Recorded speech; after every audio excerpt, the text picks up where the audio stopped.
So those are the two guidelines. One is from Baumgartner and the other is from Nishimura.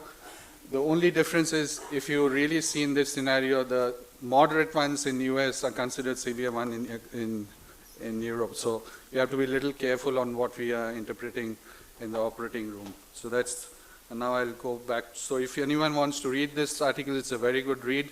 And probably, just be careful that the severe and moderate is a discrepancy from the European and the American guidelines. Okay, so let me pull up my talk now.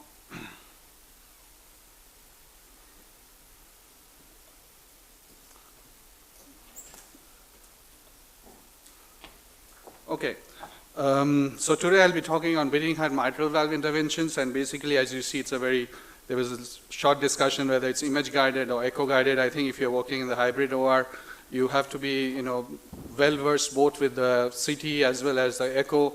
So it's an imaging procedure, it's highly intensive, and that's why you should be having a basic knowledge both at the echo as well as what are the imaging modalities which is available for you. I have no disclosures. Oops, why is this not working at all?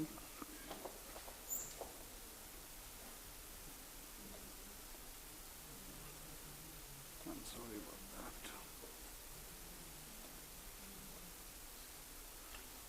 that. Okay. So I have no disclosures, and so the learning objectives for this talk is basically you have to understand what are the percutaneous procedures available, what are the challenges you face as an anesthetist during these transcatheter therapies, and obviously you have to understand what is the technology available right now for the repairs as well as for the replacement, which is I'm going to touch in the end of my talk. So if you go by the age, once you're reaching the age of 55, there's a drastic rise in the incidence of mitral regurgitation intraoperatively as well as preoperative findings by the cardiologist. And the observed and the expected survivals without intervention, if you see there's a drastic reduction where the overall survival, if it is not treated, where you are expected the patient will recover by goal-directed medical therapy, but unfortunately it takes a time since diagnosis and the overall survival takes a massive dip during the procedure.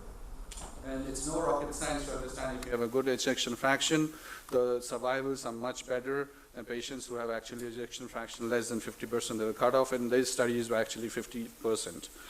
So if you go by the diagnosis, the increase in the morbidity, mortality, and hospitalization caused by MR, which is left untreated, only 47% of the patients actually underwent surgery. 16% of the primary MR was only directed to goal-directed medical therapy, and patients more than 70 years are actually denied surgery. And obviously the patient in that criteria or that age group more or less has more than two comorbidities.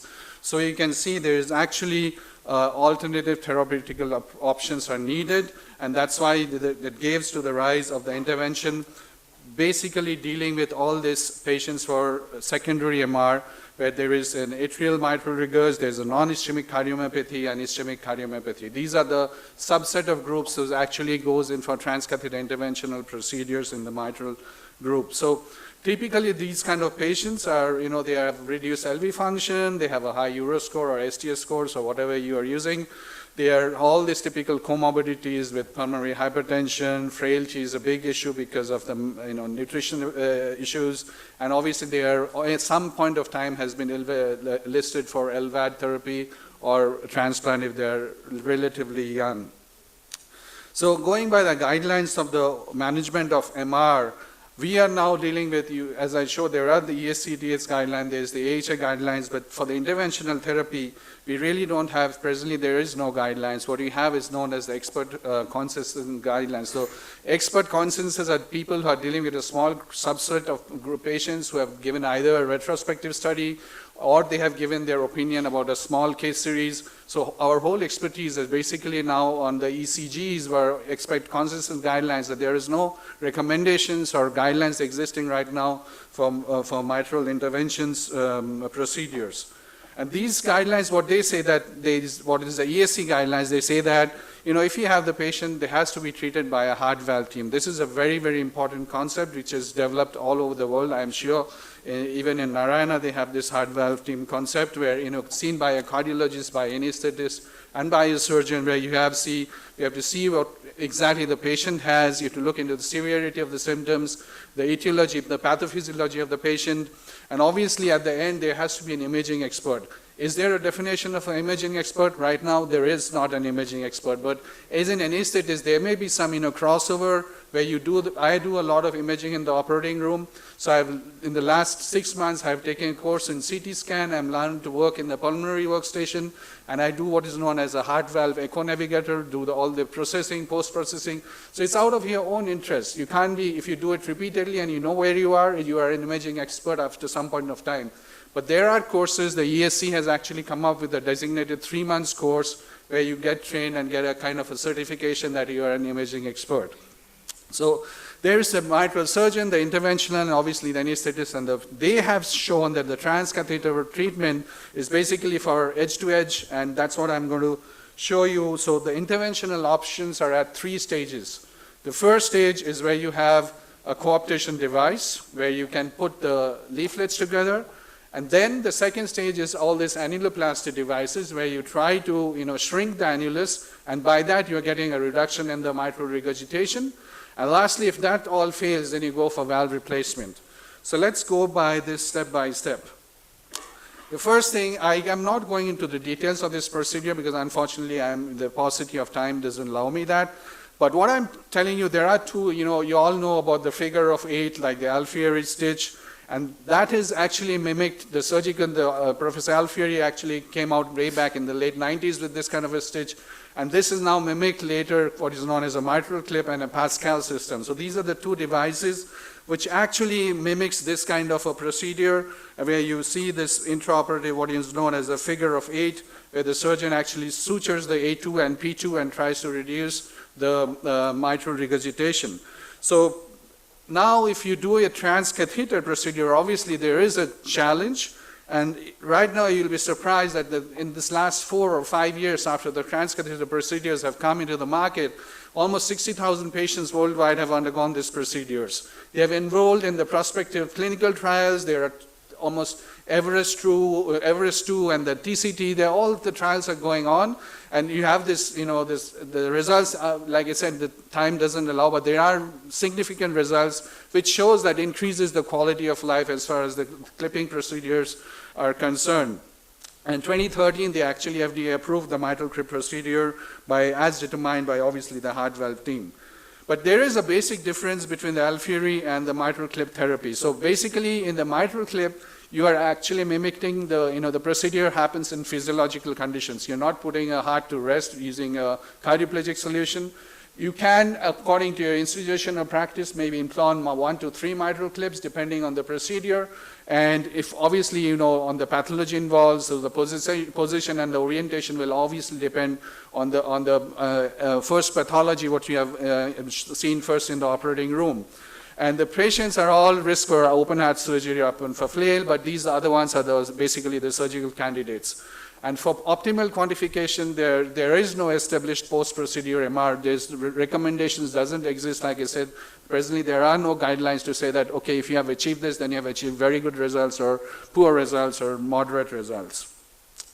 So Charles Niemann's paper earlier in this year, and he said that, forget about all the contraindications. We can actually show, even for these kind of pathologies, I don't have time to go through all this, but even in one point of time when you started with 2011, you started with the mitral clip, you will never touch a patient with SAM. You'll never touch a patient with commissural calcification. But the extended indications are actually going higher and higher, and the cardiologists are becoming more adventurous, and that they have actually started going to the phase where almost all the broad spectrum of mitral valve pathologies are included in the interventional procedures. So don't be surprised when this kind of interventional procedures become a standard way of life in near future.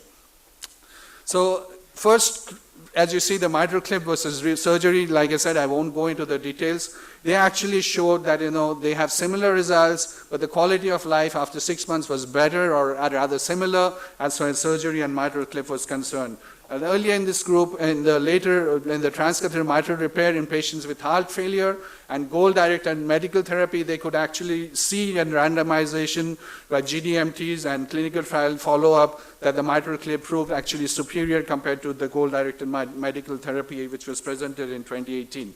The later what came actually is a newer version of the original mitral clip, which developed over the years, where you have extended leaflets, grasping procedure, where you have the clip arm length is more, you have wider grasping width, and obviously more coaptation surface area.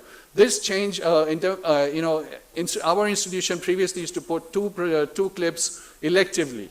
But with this newer procedures, we have seen there is a drastic reduction in the number of mitral clips being used intraoperatively, and we have actually seen that this, because of this wider clip arm length and the grasping area, it has actually come down the incidence of two clipping procedures.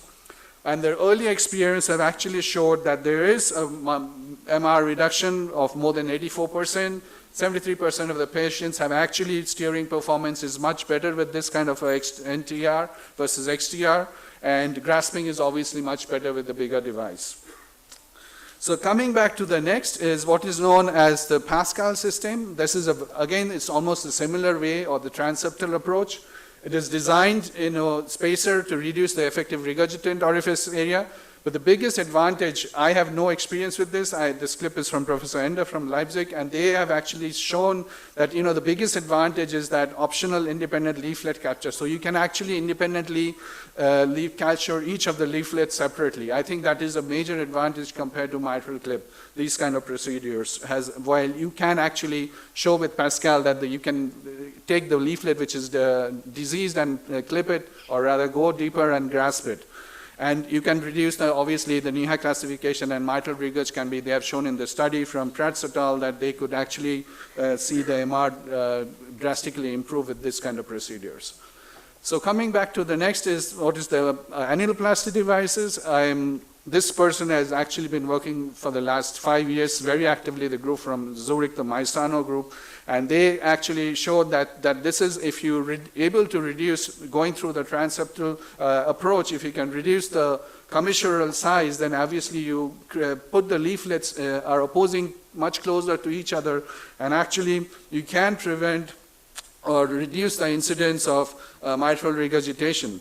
So basically they anchor it, go through the commissure, and they clip as they go, or rather release the anchor and they go, and then go to the next part. And so this is a very innovative procedure, and you have to go transeptally. But you can see these results. These are the initial results. They're very good, but there are some caveats to this. And they actually showed that it takes about 45 minutes to 3 hours to do this kind of procedure. And they have shown very good results with good feasibility studies. But what has happened later, they did a follow-up of these studies, and they, by the Minnesota Living with Heart Failure questionnaire, they actually found out that after 6 months, 45% of the patients came back with MR grade 2, which is actually not a very good result. So these coaptation devices are getting challenged, and there are a number of new kids on the block, and this will obviously, it's a billion and billion-dollar industry. Everybody is trying to produce near interventional procedures where they reduce the annuloplasty devices, and these are the 3 ones which are rightly in clinical trial in Europe, and I'm sure that you'll see more of these in near future to come. So coming to the last part of my talk, what is the new big thing is what is going to come, and it has already come up in a big way, is the transcatheter mitral valve replacement. So if you go, again, the major concern in this kind of procedure is when you're going into the transcatheter approach, obviously you'll see that the patient already may be having a ring, or it's a native valve, or the patient has a valve already. So there are 3 steps to it: a patient who has come with a valve in place, the patient who has come with a ring in place, or a native calcified annulus. So this is a really new scenario which we will be facing in the operating room in the near future. But there are 3 things which you have to be careful about. What is how important is how the anchoring the prosthesis and how it takes place. LVOT obstruction, like I said, Srinivas had raised the question of how does it, so every time you implant a valve in the mitral position, transcatheterally or transapically, you are actually creating a new LVOT. So basically, although it's a very low profile valve, it has shown there's a displacement of almost to the extent of between 3 to 5 millimeters going towards the aortic valve. So basically, there's high chances that you are going to get a high LVO2 gradient because of this mitral implantation. So that's something you have to be careful about. And how do you measure it? Well, the Boston group has actually done this measurements, and they have shown that if the cutoff is 1 centimeter squared on 3D echo, then there's chances of obstruction of more than 70%. So that's your cutoff. And if you are interested, next year, this is maybe a possibility in Leipzig. I'll be using for a live OR, so with Professor Ender's permission, I can tell that we are going a live OR with a TomTech software, and we'll be probably trying to get a license. We are working on it for showing intraoperative live virtual reality, where you can go into the system and measure the LVOT with your hand. So it's basically you have to wear the virtual specs, and you go into the 3D mode and take the picture, where you put on your virtual reality specs and measure technically by dotting and joining the dots your LVOT. So this is the newer version of going into the intraoperative echo room, or imaging room, you can say. So valve in mitral position, this is a relatively easier procedure, you can say, comparatively. But what can be challenging is something known as the valve in ring procedure. This is a patient from Leipzig Heart Center, where I was working previously. And this was a very challenging case. The patient had an ejection fraction of 20%. He had a native calcification, so we decided to do a TAVR, as well as the patient was operated third time on a mitral valve. So he had a ring in place. So what we did, we first did the TAVR. The patient was on the CPR for almost 2 minutes, but the patient recovered.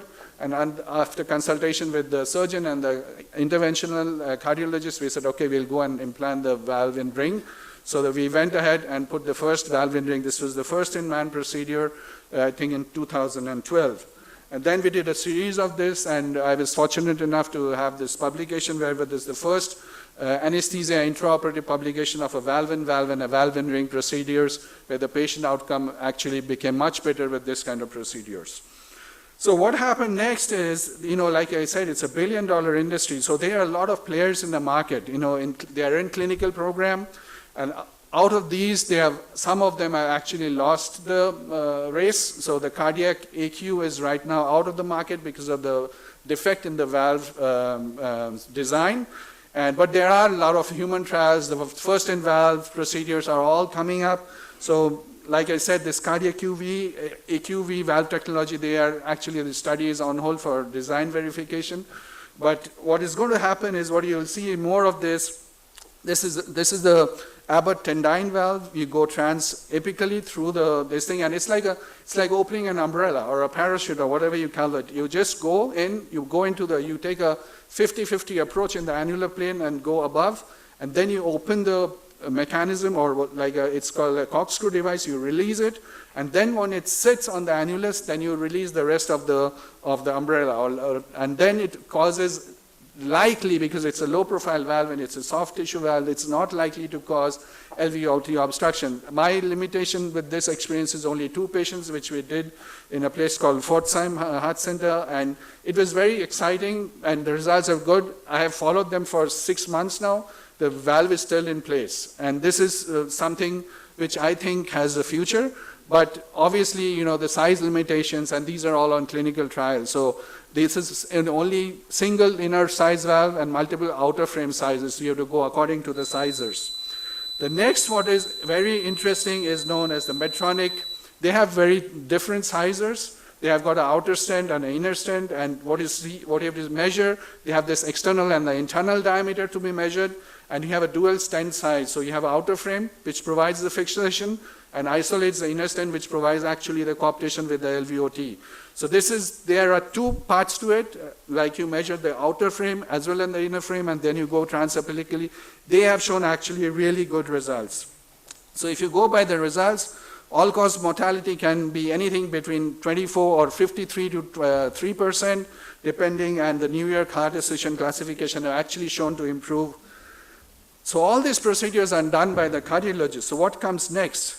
So the surgeons, it's the only modality right now the surgeons are able to do is what is known as the neocords. This is the only and probably the only existing, but it has got a very limited application because the application is confined only to where the annulus is not dilated. So you have a capture device, you go into transapically, and this is also very echo-intensive. And once you go into the leaflet capture, then you take the neocords or the material into it and you pull through the apex by grasping the leaflet. And once you have grasped the leaflet, this is very challenging for the echocardiographer because you have to tell them that the leaflet has been caught. And once they're able to do that, then you have to really pull and grasp it. And then it's known as a surgical knot through the apex, but outside the heart. So you can actually pull it and take it out. And then once you have done it, this actually the color changes from red to green. And then you can do this surgical knot outside the apex of the heart through this neocord system. And that actually causes, like I said, it can be very challenging, but you have, as an echocardiographer, you are faced with challenges every day, and this is a very, very interesting procedure to do.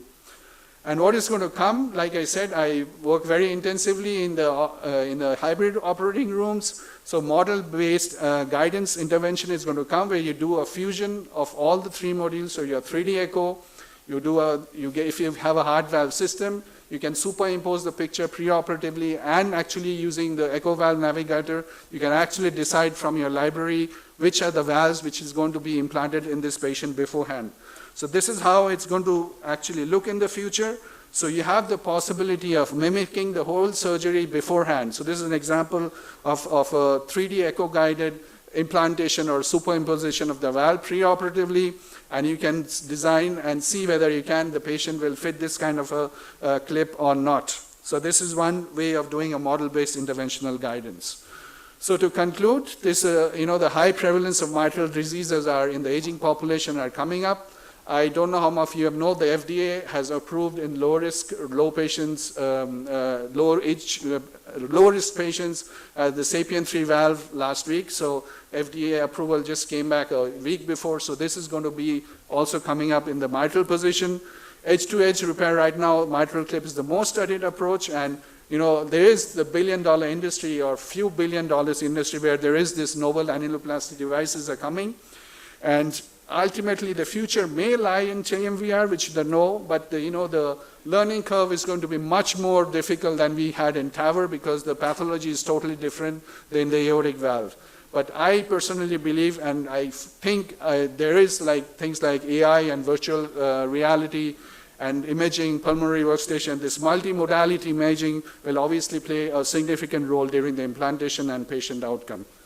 So thank you very much. And as a secretary of IACTA, I have the pleasure to invite you all in Leipzig, where we have a very, very promising course. And I look forward to seeing you in Leipzig because, as I told you, I have a very soft corner for Leipzig. This is where I was trained, and it's a pleasure to have a very promising and exciting program next year, which we all put together. And we hope that we have a crowd more from India to be there. Thank you very much.